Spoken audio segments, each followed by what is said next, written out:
Hey guys, in this video I'll show you how to set a viewport in a framer.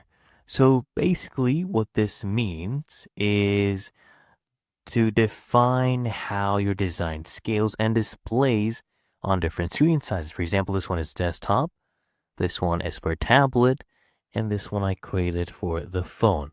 So what you do this by adjusting breakpoints and viewport settings, okay? So if I click on this one, let me show you. The breakpoint is 390 pixels width. Usually this is the case for iPhones. You can see I have one for tablet and desktop as well. And if you're wondering how to create a breakpoint, you just come here, click on the plus icon, okay? And then you can click on custom, choose a name. Let me just name this phone 2. For example, we'll set the width as 390. Click on add and it will create one here on the right hand side. Just have to give it a few seconds.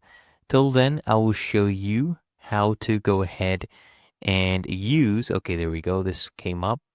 Now, that is the breakpoint, as you can see. Now, if I click on, let's say the first section here, you can see we can set the width.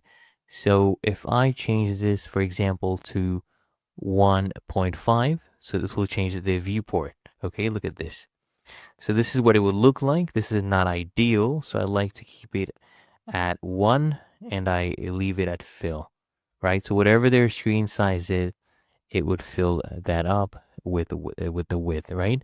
And it's really that easy and simple. You can check out the different layouts and preview them as such, okay?